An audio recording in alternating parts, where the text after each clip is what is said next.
Ce balado vous est présenté par Outils, le logiciel qui rend vos projets d'architecture aussi organisés que vos concepts créatifs. Que ce soit pour la gestion des équipes, le suivi des budgets ou la planification, Outils simplifie chaque processus. C'est l'outil incontournable pour les firmes d'architecture au Québec, vous aidant à voir vos projets sous une autre perspective, avec efficacité et sans prise de tête. Bonne écoute!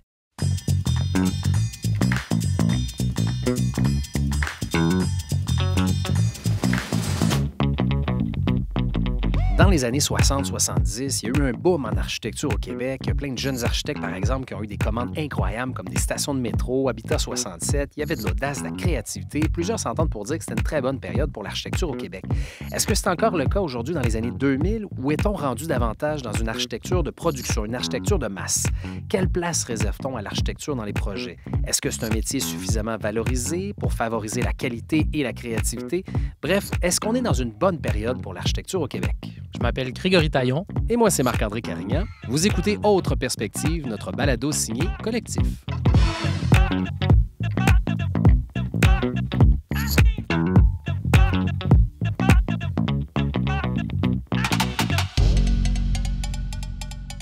Greg, on se pose la question aujourd'hui, est-ce que c'est une bonne période pour l'architecture au Québec? On entend beaucoup de choses dans le milieu en ce moment. Les projets sont de plus en plus normés, sont de plus en plus complexes. On demande des équipes multidisciplinaires même, ce qui parfois peut peut-être rendre un peu difficile de sortir des sentiers battus. On a des signatures imposées par notre gouvernement comme la Maison des aînés. On entend dire « Ah, mon Dieu, que c'est difficile de travailler avec la SQI. » Bref, on entend toutes sortes de choses dans le milieu.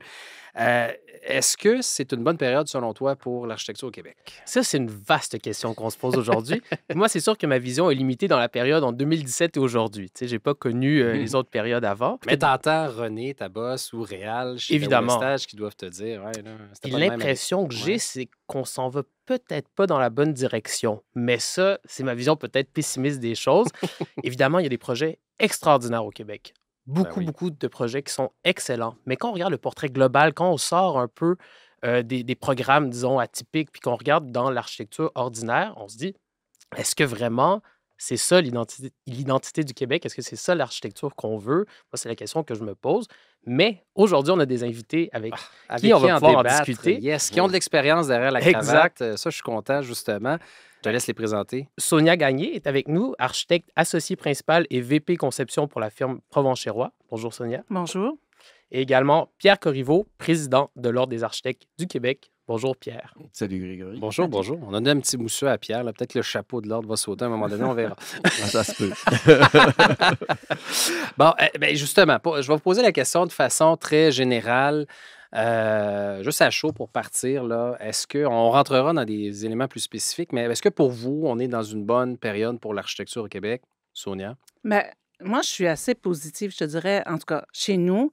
Les dernières réalisations, je trouve que les projets ont été sont assez exceptionnels. Je suis fière. Je me dis, bon, ben c'est des commandes qu'il n'y avait pas il y a 10 ans, qui ont commencé il y a 10 ans, mais qu'il n'y avait pas il y a 20 ans. Fait que je trouve qu'il y a beaucoup d'investissements qui ont été faits. Quand je regarde l'îlot Balmoral, c'est quand même impressionnant, un projet comme ça au centre-ville de Montréal. Je trouve qu'il y a des belles réalisations. Je trouve qu'on est quand même... Je suis très positive par rapport à l'architecture qui se fait présentement.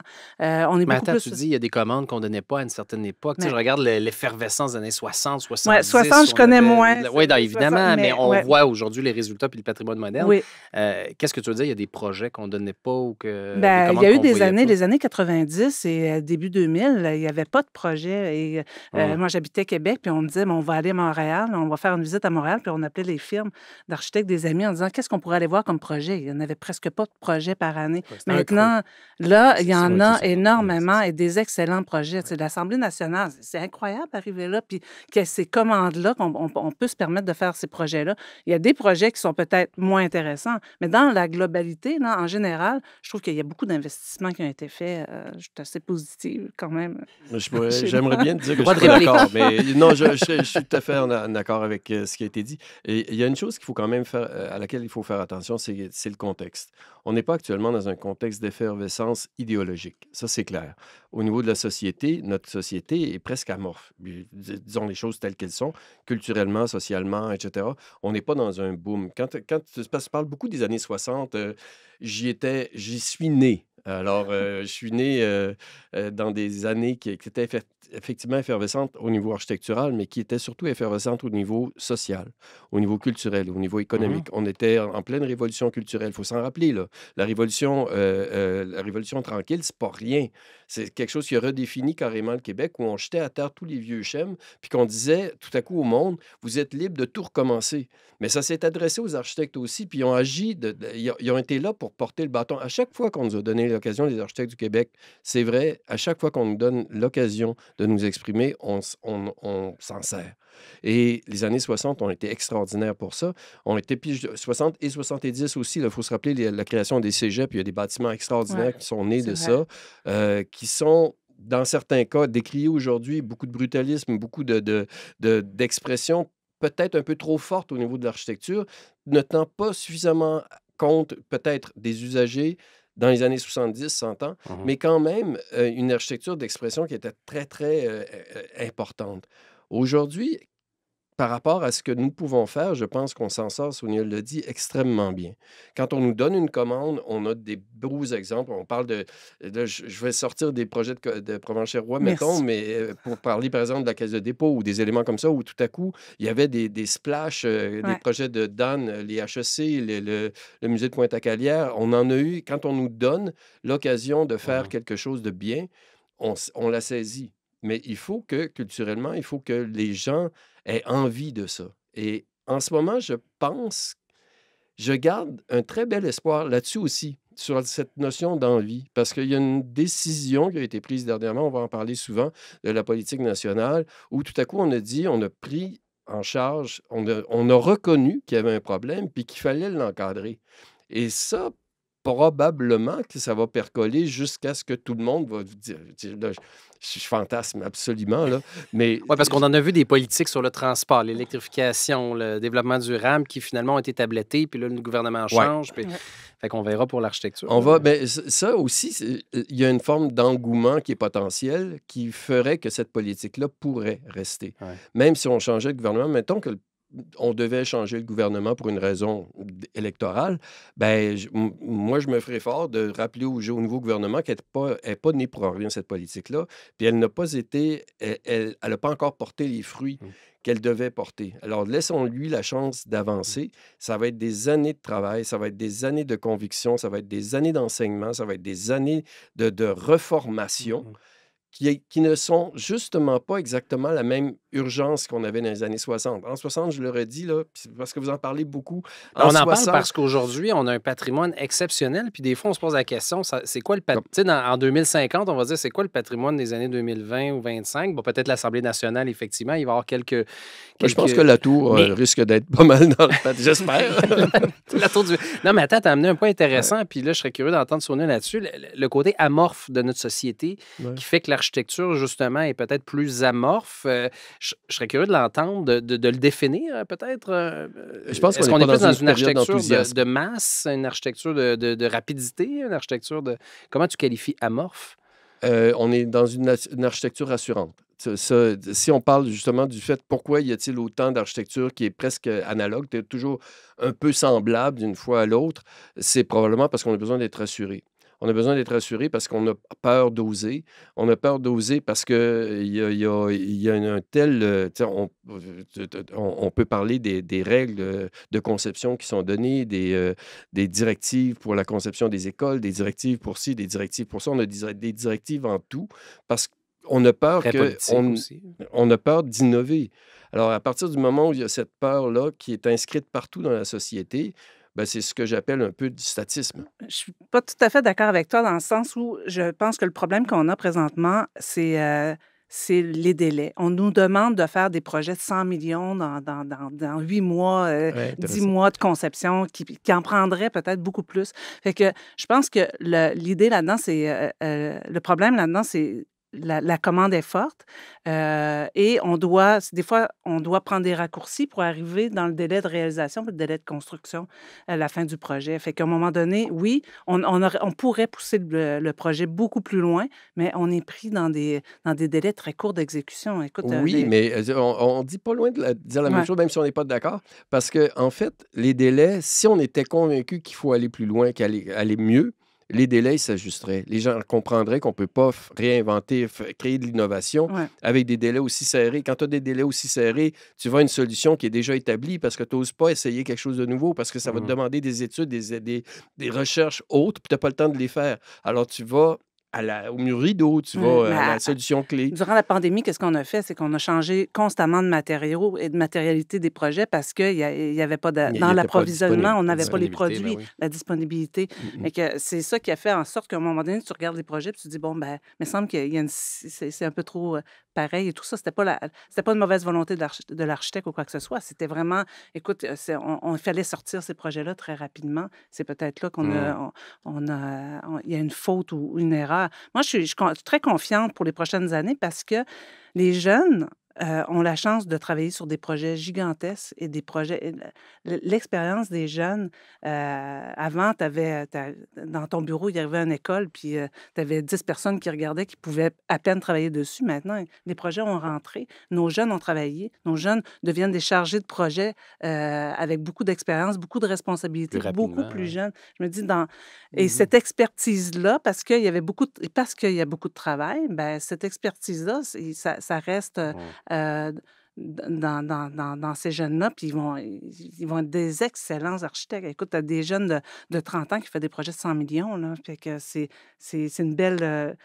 Mais c'est tu sais, impressionnant, là. Ah, mais je ne veux pas quitter l'idée de l'uniformisation de oui, l'architecture non, du non, côté vas-y. amorphe et tout ça, parce que Ouais. je trouve que c'est intéressant. Puis vous avez évoqué le mur rideau, puis l'espèce de le confort et tout ça. Puis on a l'impression un peu, quand on regarde même les concours qui sont supposés être des Mhm. vecteurs d'émulation et tout ça, on arrive souvent avec des propositions, c'est ça, le fameux mur rideau. Greg, aide-moi ici. Là, Oui, ben, je sais, on en parle il y souvent. a plus de ça. surprises. C'est peu importe les programmes, peu importe on est où au Québec, peu importe l'ampleur du projet, on a une boîte de verre avec un intérieur en bois. Il y a comme une espèce d'uniformité dans les projets.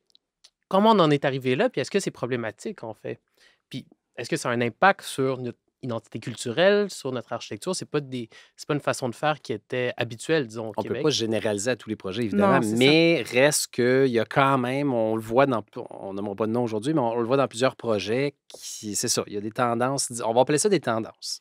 Ben, moi, je reviens à l'idée de la crainte. On n'ose pas oser parce que dans ce temps-là, ce que l'on fait, c'est qu'on va chercher des valeurs sûres qui vont nous permettre de faire avancer le projet dans les délais qu'on a. Tu as tout à fait raison là-dessus, sur le fait qu'on n'a pas le temps d'explorer, on n'a pas le temps de réinventer la roue. Alors, avec les délais qu'on a, on arrive avec des choses qu'on sait que le client va apprécier parce qu'on sait que le client les trouve belles, puis on définit la beauté parce qu'il existe déjà. Donc, la notion du précédent, c'est la notion qui est rassurante, puis qui te permet d'arriver rapidement à une solution qui est de qualité quand même. Là. On ne peut pas dire que les projets en mur rideau sont tous laids. Là. Puis on ne peut pas dire non plus que les bibliothèques qui sont issues des concours au Québec sont laides. Ah ben non, Loin pas de du là. tout, pas du tout. Mais Beaucoup elles sont de raisons. effectivement, très souvent, elles répondent à un schème qui ne crée pas de surprise. Tu as raison là-dessus. On peut avoir des surprises locales, un effet de lumière ou des éléments comme ça.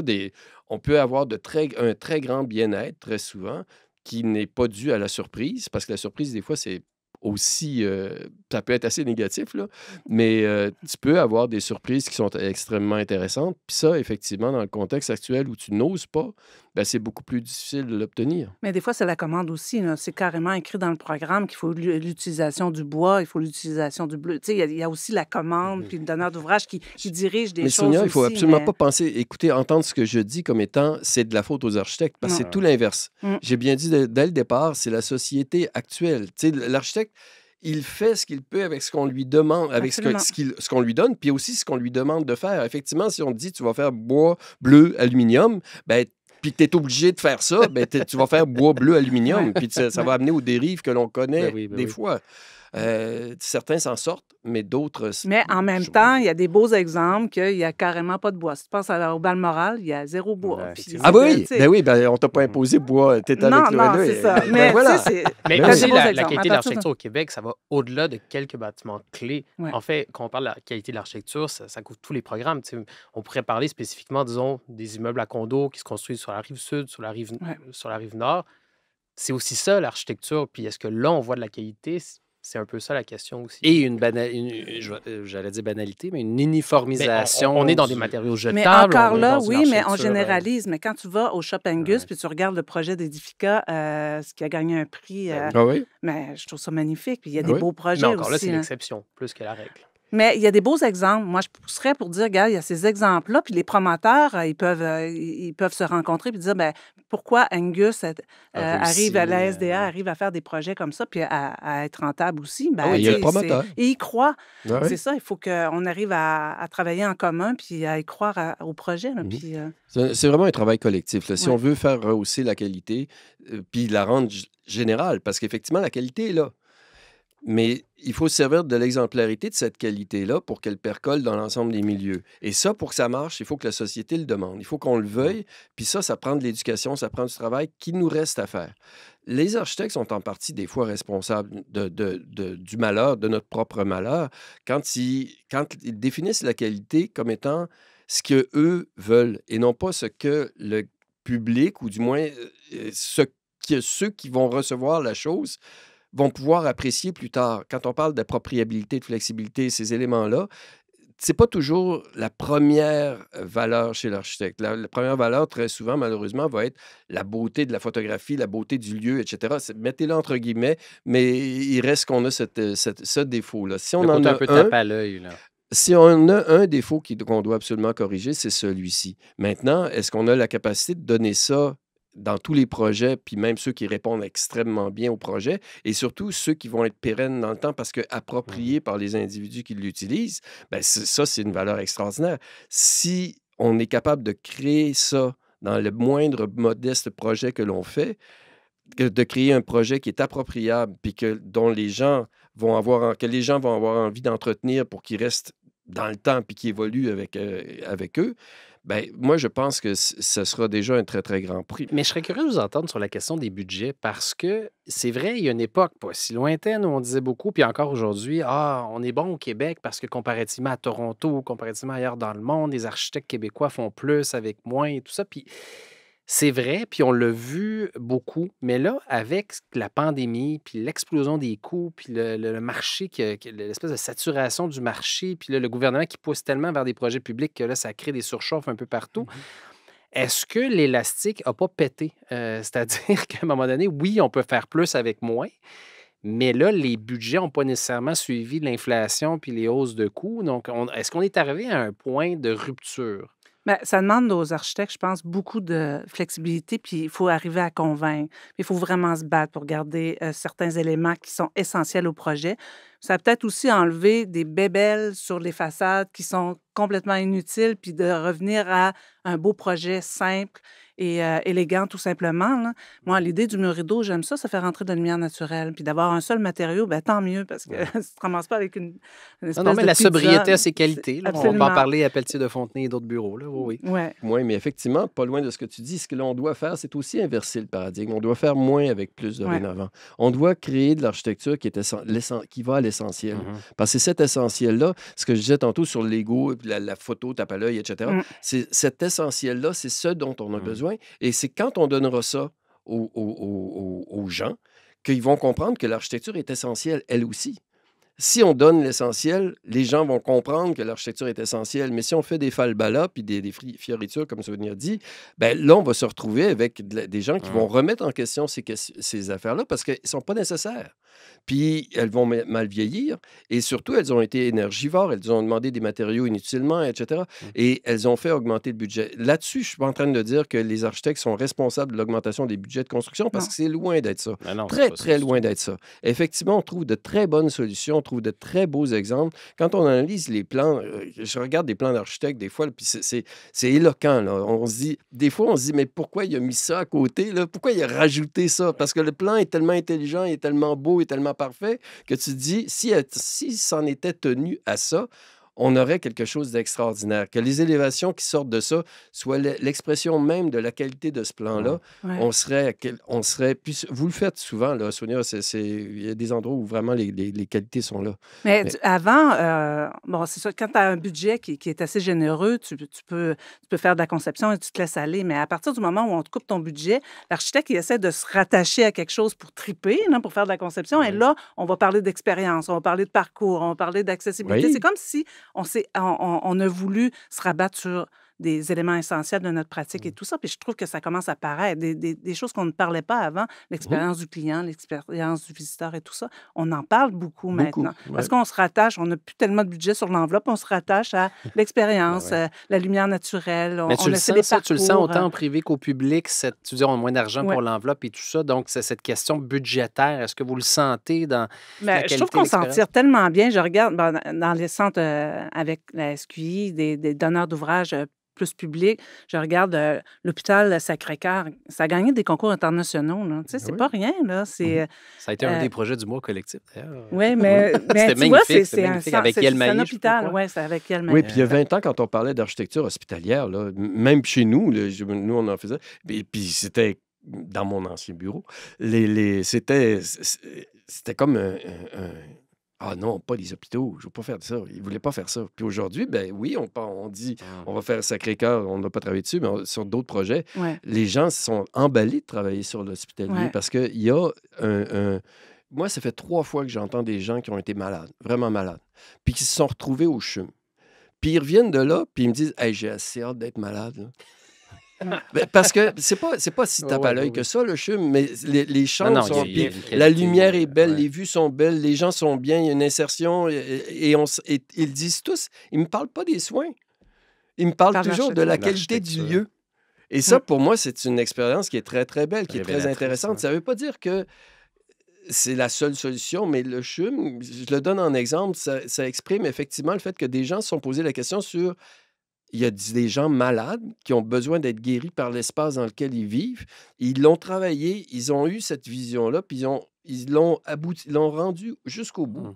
Et ça, pour moi, ça répond exactement. On est obligé de se poser ces questions-là parce que le CHUM aussi, il était dans un Ouais. niveau de contrainte C'est époustouflant. complexe. Ouais. Et ils ont quand même réussi à faire quelque chose qui disent que les gens ils ont envie d'être malades. Tu sais, à un moment donné, Mm. c'est une belle réussite. C'est l'endroit le plus clair où l'architecture peut soigner des gens.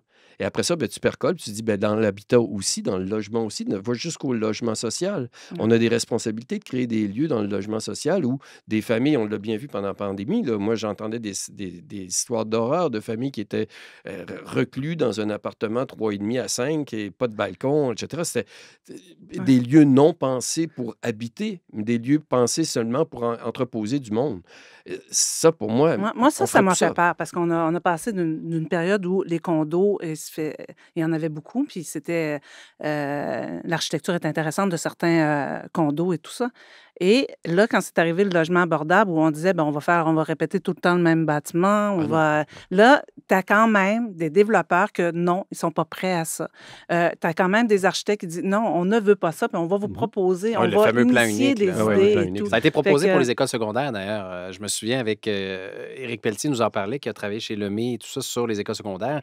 C'était une des prémices de départ, là, essayer de concevoir un bâtiment qu'on pourrait faire fitter un peu partout. Là. Ouais, c'est ça. Mais je Les pense que garderies. là, on se bat. J'avais peur du logement abordable en me disant, mais là, ça va être notre legs, ça va être catastrophique, ces logements-là. Puis je me rends compte que plusieurs développeurs, plusieurs architectes, on travaille très, très fort là-dessus pour innover, trouver Mhm. des alternatives intéressantes. On en fait un à Rimouski, là, mais on ne l'adresse pas comme du logement abordable. C'est 325 logements. C'est Ouais, avec immense pour une l'utile. petite ville comme Rimouski. Ouais. On ne l'adresse absolument pas de la même façon qu'on adresserait un projet à Montréal. Fait que ça, ben, il faut initier, il faut en discuter, il faut y croire aussi. Puis, Eh bien là, tu nous amènes sur un terrain Oui. vraiment intéressant, le logement social, parce que j'ai acheté un livre, moi, il y a un certain temps, sur le logement social en France.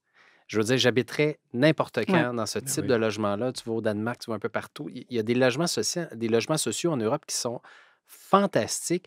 Puis il y a eu beaucoup de critiques ces dernières années au Québec. Tu sais, c'était tellement normé, c'était tellement compliqué avec les paliers de gouvernement, puis Accès Logis, puis ci, puis ça. Justement, l'expression de... c'était presque... Tu sais, tu disais tantôt, Pierre, les architectes ont le goût de travailler sur les hôpitaux, puis le marché s'est développé. Le logement social, on va-tu arriver à un moment donné à une qualité européenne où on verra plus où les gens vont avoir le goût, peu importe sa classe sociale, peu importe, on va avoir le goût d'aller Il dans faut le logement qu'on arrive social. à donner une offre intéressante. Les jeunes ne peuvent plus s'acheter de condos. Les gens, l'accès au logis devient de plus en plus difficile. Il faut que nous, on arrive à offrir quelque chose d'intéressant pour les gens qui ne s'achètent pas de condos, puis que ce soit une offre qui vont rester là. Il ne faut pas que ce soit du logement temporaire. Il faut que ce soit quelqu'un qui décide que ça va être son logement pour plusieurs années, puis qui va pouvoir évoluer. Je suis allée visiter des projets en Europe, du logement abordable ou du logement social qui n'est pas tout à fait le même niveau que nous, mais Ouais. écoute, ils arrivent à faire du 12 étages sans être giclés en bois. Écoute, ils n'ont pas le même code d'incendie que nous. C'est sûr qu'ils Non, mais font c'est parce des qu'on choses. voit ce qui se fait C'est pas là-bas, puis on giclé. dit c'est C'est pas incroyable. Je veux ouais. dire, c'est beau, c'est le Ouais. fun, tout le monde a le goût d'habiter là. D'ailleurs, c'est drôle parce que là, on parle de logement social abordable. Tu sais, en Europe, ils appellent ça du logement public, point. Ouais. Tu sais, il n'y a pas de ghettoisation de classe sociale abordable. Mais c'est fantastique, ces projets-là. Il me semble, on rêve à ça au Mais moi, je pense Québec. que c'est ça qui va sortir dans les prochaines années parce que là, on en a parlé beaucoup. Il y a des subventions qui sont arrivées. Il y a des développeurs, tu sais, des Ouais. développeurs qualifiés, qualité, puis qui vont développer des projets intéressants. Ben, tu sais, je parle encore d'Angus, mais c'est 1000 logements qui vont faire Rimouski, Montréal, 2 endroits, puis il y a Louvain, le secteur Louvain. Ben, ça va être des projets intéressants qui vont sortir. En fait, justement, si on parle de préfabrication, puisqu'on en a parlé, il faut la distinguer du catalogue, là, et tu sais, on est parti au début avec cette idée du logement Ouais. unique qu'on allait ramener partout. Puis il y a eu vraiment une espèce les gens se sont mêlés entre la notion de préfabrication puis la notion de catalogue d'architecture. Les architectes du Québec ont rejeté, je pense de façon assez massive, l'idée d'un catalogue qui avait été soumise par un ministre fédéral dont je tairai le nom, et assez maladroitement, je dois le dire. Mais on a quand même eu peur de ça énormément. Et on a, je pense, peut-être sauvé les meubles, mais je ne sais pas. On verra bien dans le temps comme dans le temps, parce qu'il reste encore des unités aînées, etc., qui vont se reproduire. Malheureusement, et je pense que, heureusement d'une certaine façon, parce qu'ils vont avoir valeur d'exemple, elles aussi. Puis je pense que les gens vont comprendre quand ils vont voir la même chose se reproduire d'une ville à l'autre. Ils vont dire, ben voyons, c'est vrai Ouais. que ça n'avait pas de bon sens, là.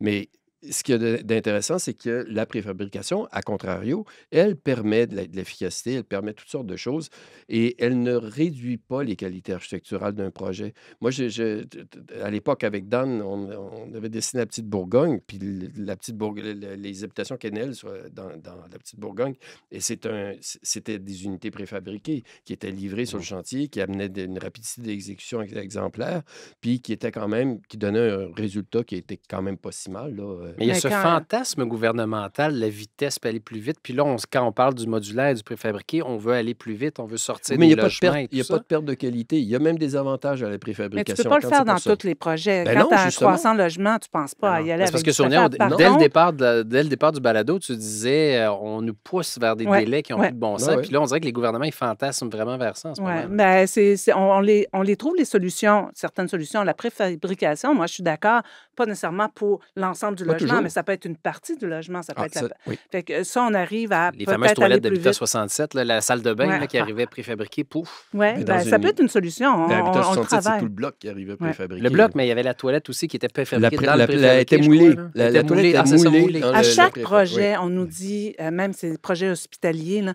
on va regarder, puis on étudie ça pendant une semaine, 2 semaines, là, la préfabrication des toilettes, puis à la fin, on finit tout le temps en disant, ah, Oui. ben, on le fera pas, on va y aller d'une façon traditionnelle. Mais là, dans le logement abordable, il y a moyen on l'intègre, mais la préfabrication, mais surtout pour le bloc cuisine, le bloc sanitaire, des choses comme ça. La zone humide, là, ça, on le traite, mais c'est pas toujours évident, la jonction des modules, si on pense de superposer des modules, puis qui en fait, chaque module est un logement. C'est plus difficile quand tu arrives avec des grands ensembles, là. Et ça avait été travaillé cet été au colloque qu'on avait tenu, puis beaucoup de gens étaient venus parler de la préfabrication en disant bien, effectivement, qu'il fallait distinguer les différentes opportunités de la préfabrication, puis les différents modes de préfabrication. Tu peux préfabriquer l'unité, mais tu peux préfabriquer des composantes.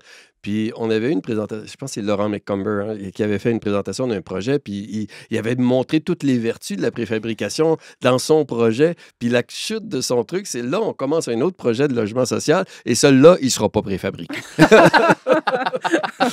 Parce que justement, il y avait cette notion de lui, ça pouvait marcher ici, mais ça ne pourra pas marcher au prochain. Et c'est ça, il n'y a pas de vérité. Puis c'est pour ça aussi, il faut faire attention de est-ce que l'architecture va bien dans les années 2020, etc. Elle peut aller bien. Il n'y a pas de réponse exacte à aucune de ces questions-là. Il y a de très beaux exemples, puis malheureusement, beaucoup de banalités. Mais est-ce que les exemples ont suffisamment de force, les très beaux exemples, pour être exemplaires, puis convaincre les gens de cette nécessité de qualité? Moi, je pense qu'en travaillant fort, on peut encore y arriver, et surtout en se servant des appuis qu'on a. Actuellement, au Québec, on a cette politique qui a quand même été émise par des gens qui y croyaient et qui a peut-être une chance de convaincre des gens.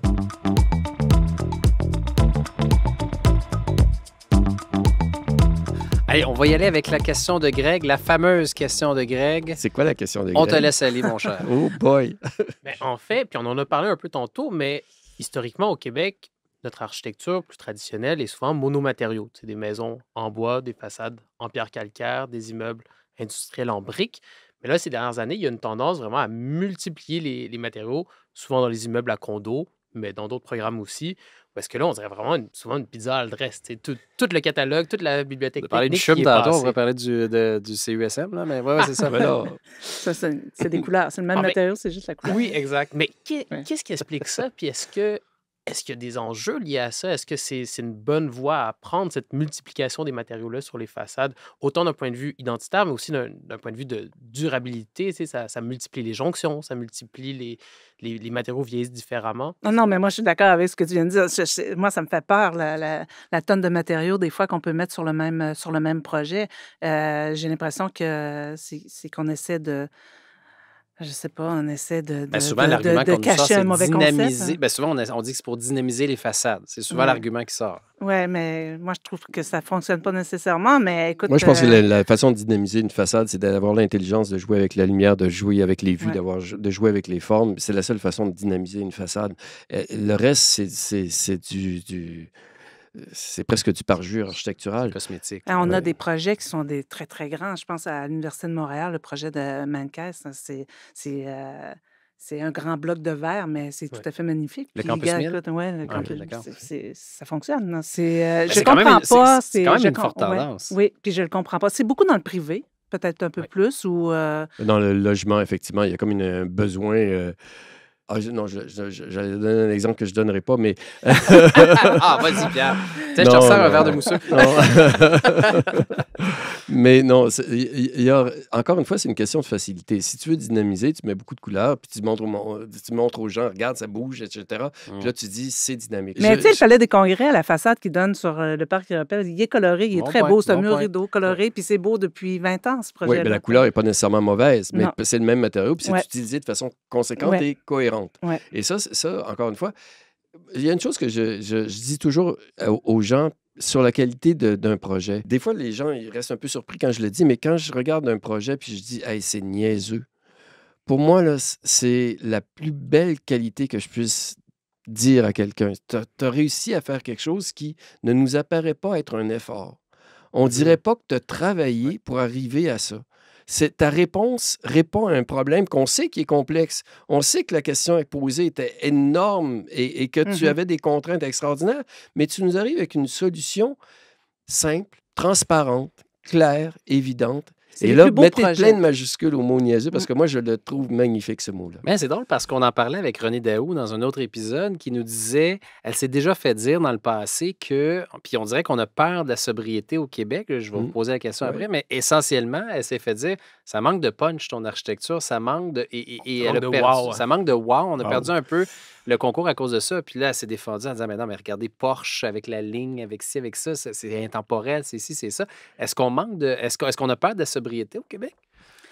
Ben, peut-être, je sais pas, mais là, avec tout ce qui s'est passé les dernières années, puis les analyses de la valeur, puis les coupures qu'on a fait, ben, il y a des projets qui étaient peut-être un peu trop chargés, qui sont devenus beaucoup C'est plus la simples. sobriété Ça a forcée, peut-être, là. ouais, ça a peut-être aidé, là. Fait que, Peut-être. moi, il y a des projets qu'on a dû couper, puis au bout, mais on a retravaillé le projet. Il ne faut pas seulement le couper, mais il faut le retravailler pour qu'il garde quand même une essence intéressante, mais que je le trouve plus intéressant après l'analyse de la valeur. Il ne faudrait pas que je dise ça parce que... Mais ça arrive des fois, la simplicité, enlever ce qui est superflu, un angle que tu sais même pas pourquoi c'est là, puis tu le gardes, ben enlève-le, puis tout devient très Hmm. simple. Un des, Se belles, faire un, challenger, un des beaux c'est bon. exemples que vous avez fait, moi je trouve que c'est un des must de Provencher-Roi, c'est le pavillon derrière l'église du Musée des Beaux-Arts, là, le pavillon Claire et Ouais. Marc Le Bourgie, pavillon, là, Ouais. en le pavillon marbre canadien. blanc et tout Ouais. ça. C'est Ouais. fantastique, ce projet-là. Puis encore là, on a osé dans la matérialité. Hein. On s'entend que c'est pas partout qu'on retrouve ce type de matérialité-là. Puis il y a une forme de sobriété, mais qui fonctionne, je trouve, dans l'ensemble, qui Dans le contraste temps avec aussi, l'église, dans le ouais. temps. Ouais. C'est fantastique, mais on dirait qu'on n'ose pas, ou c'est peut-être une question de coût. Je ne sais pas à l'époque si vous aviez plus de Ah chance non, d'avoir. c'est un Non? projet qui a quand même été relativement onéreux au niveau du coût. Ben, c'est ça. Est-ce que Ben, vous aviez un Ben, plus grand budget à les l'époque? matériaux sont magnifiques, mais ils sont mis de façon sobre. oui, mais tu Le choisis marbre où tu les mets Ben, c'est aussi, ça, hein. c'est Fait ça, qu'à un moment oui. donné, c'est un choix. Peut-être à l'intérieur, il n'y a pas un grand escalier Mhm. fait que c'est les issues qui Ouais. servent d'escalier de Les issues les communication. plus chics Puis c'est le qu'en monte ville. non, Oui. mais c'est le... C'est vrai. mais c'est le monte-charge qui devient l'élément Ouais. de circulation verticale. Fait qu'à un moment donné, c'est un choix. Fait Ah que, ouais. il y a des gens qui vont choisir d'avoir un objet beaucoup plus imposant au centre. Ben, on l'a fait au Musée national de Québec, un grand escalier qui a coûté une fortune. Mais en fin de compte, Qui est c'est un geste... toujours la photo Ouais. Instagram qu'on voit là, Ouais. du Ben, au musée. Ça a Grand Quai, fonctionné. la tour, l'escalier, c'est ce qui a coûté probablement plus cher dans le projet, mais c'est l'élément important du projet, mais Ouais. tu le choisis où tu le Ouais. fais. Fait que... Mais tu sais, j'ai parlé de Dan tantôt, je vais le reciter une deuxième fois. Mais, un jour, il m'avait. J'ai pas travaillé longtemps pour lui, peut-être l'équivalent d'un an. Dan Puis Ngadou? oui, puis Ah ouais? vraiment, j'ai adoré ces années-là. Mais il m'avait sorti à l'époque, vous savez, ça existe peut-être plus, là, mais ça s'appelait des Stedler, la marque, des gommes Ouais. effacées. Oui, ben oui, ben oui. On travaillait parce qu'on dessinait au plomb, hein, tu sais, ça trahit mon âge, puis ensuite on effaçait des fois. Puis lui, il m'avait sorti ça, sa gomme, puis il me l'avait montré, puis il a dit, tu sais, Pierre, l'outil le plus important pour un architecte, c'est la gomme à effacer. Et c'était vrai. Ouais. Vous prenez les Ça falbalas, démontre vous la les enlevez, sagesse. qu'est-ce qui reste? Ce qui reste, c'est... Puis tu sais, ça, c'est une autre chose qu'on dit aussi, que je dis souvent, c'est quand tu regardes un projet, ferme les yeux, qu'est-ce que tu retiens? C'est ce qui est important. Tout le reste, tous les falbalas dont tu parles, tu les as pas retenus. Tu n'as pas eu le temps, il y a c'est trop bavard, ça parle trop, etc. Tu fermes les yeux, il reste la forme, il reste la position des fenêtres principales. Et ça, c'est magnifique. C'est ça qu'il faut retenir. Mm. Donc, l'efface, tu l'utilises. Ben, si on reste dans la question de la matérialité, je pense qu'on ne peut pas parler de qualité architecturale en passant à côté de la question des faux matériaux qui se sont beaucoup répandus ces dernières années. Fait qu'on parle du faux bois en aluminium, même des fois de l'acier peint pour imiter le cuivre. Puis là, évidemment, on en parle souvent lié aux écoles parce que ça fait un peu partie de la signature scolaire, mais même au-delà de ça, on le voit apparaître sur des hôtels de ville en région, sur beaucoup de bâtiments résidentiels. Qu'est-ce qui pousse les architectes à utiliser ces matériaux-là? Puis évidemment, on se doute, c'est une question d'entretien et tout ça, mais est-ce qu'on ne perd pas en qualité? Est-ce qu'on ne perd pas dans notre patrimoine culturel, dans notre patrimoine architectural en utilisant des faux matériaux?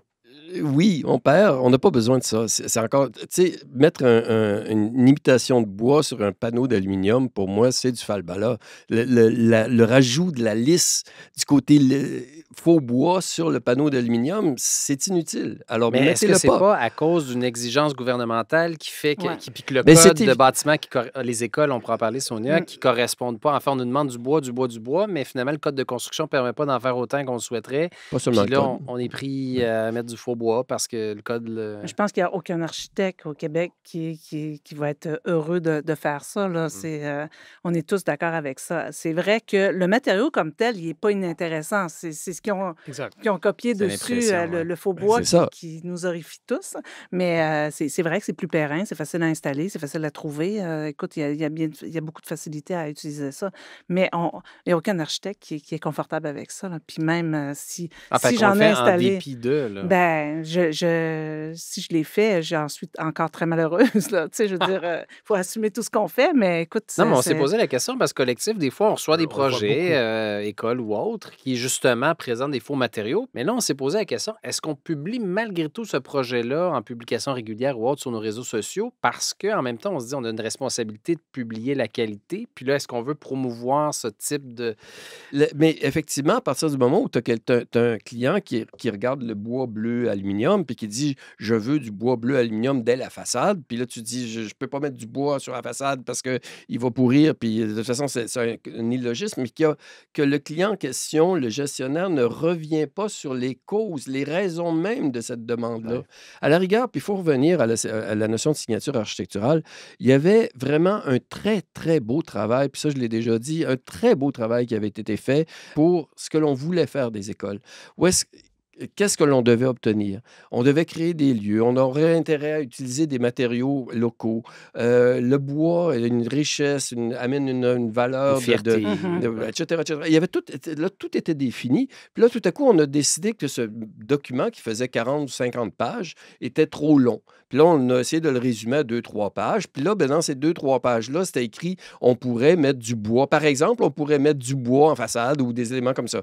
Puis là, tout à coup, il a fallu encore le réduire un petit peu, faire un one-pager pour quelqu'un qui allait dire quelque chose dans une conférence de presse. Puis là, on lui a fait un one-pager où c'était écrit bois. Puis là, on expliquait pourquoi, mais lui, il n'a pas eu le temps d'expliquer pourquoi. Puis il a dit bois bleu aluminium. Puis là, ben là, tout à coup, c'est revenu. Puis là, c'est remonté partout C'est dans devenu l'appareil gouvernemental. Ouais. Puis là, depuis, C'est ben, parti en vrille. il reste ces 3 morceaux-là de toute l'étude qui était Ben, extrêmement c'est ce que les médias ont intelligente et retenu, en tout cas, intéressante. là.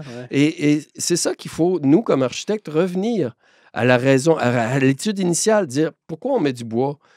On met du bois parce que il contient, c'est un accumulateur de CO2, puis quand on le prend, on s'en sert comme étant une réserve, etc. Il y a plein de bonnes raisons d'utiliser le bois. Oui, il est beau au niveau tectonique, à certains endroits, mais non, il ne va pas partout. Puis donc, non, on ne l'utilise pas partout. Et on travaille beaucoup justement pour pouvoir construire de plus en plus. Tu as parlé de 12 étages en bois, pas giclés. Puis je reviens de Suisse, là, je peux te dire que j'en ai vu. Puis des fois, j'étais dans des bâtiments, puis j'ai levé à un moment donné, sincèrement, j'ai levé la main, puis j'ai dit c'est parce que vous n'êtes pas giclés. Puis là, j'étais dans une école d'architecture. Je pense que j'étais au 4e ou 5e étage, puis je regardais, puis il y avait des grosses salles, des auditoriums partout. Et ils disaient ben non, il y a des issues. Ouais. Pour eux, Ouais. ils sont juste ici, les issues, il y en a partout, mais on n'est pas Il y en a giclés. moins que moi. Ils ont 2 pas fois les moins pompiers québécois. d'issus que nous, Ouais. puis ils sont pas... ça- Mais ils sont grands, leurs issues, puis Ouais. mais ils sont accessibles aussi. Ouais. Puis justement, parce qu'ils sont bien conçus, les gens les voient et ils se dirigent immédiatement vers ces issues-ci. Chez nous, on va faire des issues qui sont complètement cachées, puis on met de la signalisation pour dire aux gens où sont les issues, Ouais. puis on met des escaliers qui sont beaucoup plus visibles, puis ronds, magnifiques, etc. Ouais. Mais les gens ne peuvent pas les utiliser en cas d'issue. Alors, il y a comme, on donne des mauvais exemples, peut-être d'une certaine façon. Ouais. Je veux vous poser une question, puis je sais que la réponse est évidente, mais je pense qu'on ne peut pas ne passer sous silence la question sur la place de l'architecte ou de l'architecture dans les processus. Est-ce qu'on valorise suffisamment l'architecte et l'architecture dans les processus? Sonia, je me souviens très bien d'avoir parlé à Feu Claude Provencher Ouais. de votre projet de Radio-Canada. La tour de Radio-Canada. Puis là, c'est pas que je veux revenir précisément sur ce projet-là, mais je me souviens très bien que la Société d'État a fait une espèce de concours auprès de... Puis tu sais, c'était vraiment les promoteurs, les ingénieurs, puis les architectes arrivaient en 3e position dans la hiérarchie du consortium et tout ça. C'était vraiment un concours de promoteurs, de prix, puis l'architecture, la qualité architecturale avait l'air assez loin. Le REM, ça a été un peu aussi questionnable dans tout ça. La place de l'architecte, c'est des consortiums de SNC-Lavalin, puis de ci, de ça. Est-ce que, justement, il y a une valorisation du métier ou de l'architecture qui est en recul dans notre société, qui expliquerait un peu la question aussi d'aujourd'hui? Est-ce qu'on est dans une bonne période pour l'architecture? Bien, il y a encore des beaux projets là, qui ont été réalisés avec ce mode-là, mais je pense que l'idée là-dedans, c'est qu'il faut tellement trouver la bonne équipe, les mêmes objectifs. Ça peut être une très mauvaise histoire, une très mauvaise aventure pour un architecte si tu es tu es vraiment le dernier de la liste puis tu n'as pas ton mot à dire. Il faut vraiment pousser pour avoir la parole puis pousser pour vendre nos idées. Le problème là-dedans, des fois, c'est peut-être la connexion directe avec le client. C'est pas toujours l'architecte qui va faire les présentations et tout ça. C'est comme, il y a des ateliers, c'est plus complexe. Euh, il y a la notion de concours où, à quelque part, ça devient presque légal là, entre une équipe et une autre. Là, il faut que tout soit bien documenté pour pas que ça tourne en litige. Alors, c'est complexe. Ça rend le projet peut-être avec un peu moins de plaisir, je te dirais, de travailler avec ce genre de projet-là. La connexion, la relation avec un client, c'est tellement important. Je suis pas contre l'idée de travailler en équipe et que ce soit conjoint avec des entrepreneurs, des ingénieurs. C'est vraiment d'avoir tous ensemble le même objectif, puis une bonne relation avec le client, pouvoir avoir des contacts avec le client. Parce qu'à un moment donné, le projet il doit évoluer. C'est pas juste une question légale, c'est pas juste une question du programme du début, mais c'est comment on va faire évoluer, puis dans un vase communicant, prendre un budget puis le transférer dans l'autre, faire des coupures. Tu peux pas le faire à partir du moment où c'est le légal qui parle. Là. Puis on a eu des projets comme ça où des bonnes idées étaient mises de côté parce que ça aurait pu créer des conflits, des Ah oui, à ce litiges. point-là. Ouais, c'est ça. Fait C'est que ça que je trouve les avocats dirigent un peu le crayon de l'architecte. Mais... Ouais. Non, mais c'est intéressant parce que l'événement qu'on a fait collectif, l'OAQ et l'APPQ sur le logement en juin dernier, on avait eu cette réflexion. En fait, dans l'introduction que j'avais faite, j'avais regardé même le nouveau programme fédéral sur le logement, puis j'avais fait CTRL F sur mon ordinateur pour voir, on retrouve le mot architecte et architecture combien de fois dans le document, puis la réponse était 0. Par contre, on avait entrepreneur, constructeur, tu sais. Fait que c'est pour ça. Fait que quand je dis, est-ce que l'architecture est toujours. Est-ce qu'elle a toujours sa place, on dirait, dans les programmes? Voilà, Pierre. Ben, en fait, l'architecture a sa place en autant qu'on l'apprenne. Ça, c'est une chose qui est très importante. Tous les modes actuellement qui sont à l'étude où on travaille sur la collaboration, pour moi, c'est juste une bonne chose en soi. Si on travaille avec l'entrepreneur beaucoup plus tôt, au lieu de faire des plans pour soumission, de demander à plein de monde, puis de passer à côté de plein d'opportunités qu'un entrepreneur déjà choisi nous aurait permis, dont on aurait pu profiter avec un entrepreneur, si ça nous donne ça, c'est tant mieux. Mais il faut que tout le monde reconnaisse une chose, c'est que le seul qui est formé pour faire la conception du cadre bâti québécois, c'est l'architecte. Le ou la seule, c'est l'architecte. C'est réellement la clé de ça. De tous ces modes de collaboration, chacun doit être à sa place. L'entrepreneur est bien plus compétent que nous en construction de bâtiments, pas en conception, mais en construction, dans les séquences des travaux, puis même des fois en assemblage de matériaux. Des fois, on fait des dessins, puis on se rend compte qu'on a fait des chevauchements qui sont absolument impossibles à faire sur le chantier. Ouais. On a le temps, des fois, de se corriger, mais d'autres fois, on n'a pas le temps de se corriger, puis ça part en soumission, puis là, les entrepreneurs disent, je ne peux pas le faire, ton maudit détail. Bon, puis là, ils font des demandes d'extra, etc. Mais tout ça, ça aurait été évité si on avait pu travailler avec l'entrepreneur beaucoup plus tôt. Ouais. Pas nécessairement dès le départ encore. Parce que dès le départ, il faut que tu définisses ton projet. Il faut que avant que l'entrepreneur arrive, l'entrepreneur ne doit pas être là pour choisir le site. Il ne doit pas être là pour choisir le programme. Ça ne le regarde pas. Il peut avoir un impact sur le choix dès le départ sur le choix des conceptions initiales, mais en autant qu'il soit un collaborateur et non pas un décideur. Alors, moi, je dirais que c'est pas la place de l'architecte. Elle est là par nécessité même. Si on se retirait puis on disait « j'ai pas mon mot à dire dans le processus », c'est évident qu'il va y avoir une lacune construite époustouflante. On a l'impression des fois que l'architecte est comme le maillon nécessaire dans la chaîne parce qu'on doit signer des plans quelque part. Mais c'est pas tous les développeurs qui pensent comme ça. Il y a un développeur qui m'a dit à un moment donné, moi, le 5 ou 10 d'honoraires que mes professionnels me demandent, ils vont m'en faire économiser tellement dans le projet au final que le 10 c'est ridicule. Là. Fait que dans la globalité du projet, il y en a des développeurs qui pensent comme ça aussi. Là. Mais on a des bons entrepreneurs aussi qui, effectivement, ils peuvent nous aider dans la séquence des projets, puis des coûts, ils le savent beaucoup plus que nous, comment coûte un projet. Fait que, au moins, ça peut nous aider si on travaille ensemble, ça peut nous aider à orienter des décisions. Mettre nos solutions en équilibre avec le budget, puis à choisir celle qui nous importe le plus en fonction du rapport qualité-prix. Mais rapport qualité-prix étant défini par rapport à la qualité architecturale. Et c'est nous seuls qui pouvons juger de ça. On ne peut pas juger seul du prix. C'est pas le projet le moins cher possible, c'est le projet qui rentre dans les coûts. C'est ça qu'il faut se dire aussi. Alors, si on a un budget, c'est de rentrer dedans, mais c'est certainement pas d'aller couper tout le temps pour diminuer la qualité. C'est ça qui est un peu dommage, c'est que des fois, c'est des mauvais matériaux, des matériaux qui vont pas durer dans le temps, puis où on fait des coupures inadéquates carrément pour juste diminuer le coût. Mais ça ne va pas nécessairement, c'est juste des mauvaises décisions parce que dans 5 ans, dans 10 ans, ça va être tout à changer. Fait que...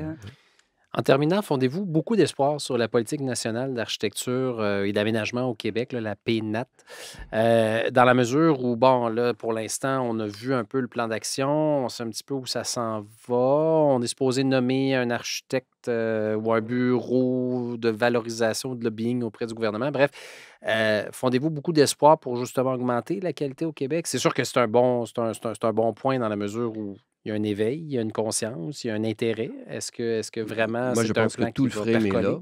C'est un bris d'inertie, c'est le mot que j'utilise très souvent par rapport à ça. Il faut bien savoir qu'au niveau gouvernemental, parler d'architecture au Québec, moi, ça fait depuis 82, là, 42 ans que je pratique, puis avoir vraiment un gouvernement du Québec qui dit, là, on va définir ce qu'est l'architecture, puis on va même définir les conditions pour arriver à de la qualité architecture. La qualité en architecture, moi, je ne l'avais pas vu, celle-là. C'est la première fois qu'on voit ça. On a donc un gouvernement qui, puis je ne dis pas nécessairement un parti politique, là. Je dis vraiment un gouvernement parce que c'est tout un appareil gouvernemental. Hein. Il y a un parti, il y a des ministres, il y a des gens, mais il y a aussi tout un fonctionnariat en dessous qui est là et qui travaille à la chose, qui sont convaincus de la nécessité de cette politique-là. À partir du moment où des gens sont convaincus de la nécessité d'une chose, elle ne peut qu'être portée. Et ça, pour moi, c'est ce qui me met tout à fait en confiance. La politique, quand on regarde l'aide-mémoire sur la qualité architecturale qui a été sorti par le ministère de la Culture, ce document-là est un document synthèse de ce qui nous permet de comprendre ce qu'est la qualité puis comment on peut l'atteindre. C'est un document, en fait, si vous voulez tout savoir, c'est un document qui est niaiseux. Alors, si vous ne l'avez pas lu, lisez-le parce que c'est vraiment important à lire et il est extrêmement intéressant puis il est à la portée de tout le monde. Et c'est ça qui est très beau, c'est qu'à partir du moment où tu es capable de définir des principes de qualité architecturale qui sont à la portée compréhensible et à la portée de tous, au lieu d'avoir des 18 pages sur la qualité architecturale, des termes ésotériques que personne ne comprend, dans ce document-ci, on a un document qui est synthétique, qui parle aux gens et qui permet à un directeur d'école de comprendre qu'est-ce qu'il faut qu'il attende de son architecte. Et ça nous permet un dialogue aussi. Si la personne est capable, si on donne aux gens, au public, des outils de compréhension de l'architecture, on est capable ensuite de parler, si même nous-mêmes, comme architectes, on a pris la peine de lire ce document, puis de réutiliser les mêmes mots que ce que le public a compris, bien, on est capable d'ouvrir un dialogue avec eux et d'être beaucoup plus présent et de prendre notre place comme architecte. Et c'est ça qui est important, c'est qu'on redevienne influent. Et pour redevenir influent, la meilleure façon, c'est d'être des citoyens architectes. Et pour ça, il faut se mettre avec le monde. Et des politiciens architectes un peu aussi, non? On a beaucoup d'avocats, d'entrepreneurs. C'est architectes en politique, ce serait pas vrai. Ce serait bien, des architectes en politique. Sonia, il y a une course, ou Pierre, il y a une course au Parti libéral du Québec. Oui, au Parti libéral, bien sûr. Donc, Sonia, on fonde beaucoup d'espoir? Oui, on fonde beaucoup d'espoir. Tant mieux si on en parle. Le document est là. Je pense que tout ce qui est territoire a changé beaucoup de choses. Il y a beaucoup de choses qui ont été changées plus dans le territoire peut-être que dans l'architecture. Il faut juste que ça perdure, puis il faut qu'on en parle, puis que ça soit intégré, que nos donneurs d'ouvrages en parlent aussi, que ça fasse partie du document d'appel d'offres même, ou nos documents contractuels. C'est peut-être un écueil, une lacune de la politique dans la manière dont elle a été montée, c'est que ces deux ministères qui se sont intéressés à la chose. Dieu merci. Initialement, il faut se rappeler, là, c'était deux stratégies complètement indépendantes qui se parlaient nettement chacune. Ouais. Et là, tout à coup, la très grande beauté de ce document-ci, la politique, c'est qu'on a pris les deux puis on s'est dit l'un et l'autre sont essentiels l'un à l'autre. Ça aurait été intéressant qu'on inclue le patrimoine aussi là-dedans. Oui, pas suffisamment, mais ça, on verra. On va le faire. Parce qu'il y a eu une stratégie pour le patrimoine en parallèle. Oui, c'est ça. Mais justement, là, il aurait dû être finalisé. Mais ce que je dois dire par rapport à ça, c'est qu'effectivement, tu l'as dit, le territoire a été porté. Tout le volet territorial a été porté par le ministère du de l'Habitat. Les municipalités. Oui, merci. Et de l'habitation. Mais l'architecture n'a pas été portée encore, puis on s'attend à ce que le bureau de valorisation fasse le travail quand il va sortir bientôt. Donc, je suis content parce qu'on s'en va vers une meilleure période pour l'architecture au Québec. C'est Ça donne l'espoir. C'est ce que je comprends. Mais en fait, il faut la saisir, l'occasion. Il faut pas bouder la chance qu'on a. Il faut foncer dedans, puis prendre la chose, puis la faire vivre. Si on n'y croit pas, elle ne vivra pas. Pierre Corriveau, Sonia Gagné, merci beaucoup de votre présence aujourd'hui. Hein, ça passe vite. Hein? Pierre avait peur. Il dit hey, 1 heure, mon Dieu, de quoi on va jaser? Ben voilà, Pierre, c'est fait. C'est un wrap. C'est dans la boîte. Merci beaucoup, Greg. Merci. Également, merci beaucoup à Outil, notre partenaire financier dans cette belle aventure. On vous invite à suivre évidemment Collectif, Infolettres, réseaux sociaux et autres. Et on vous dit à la prochaine. Bye bye.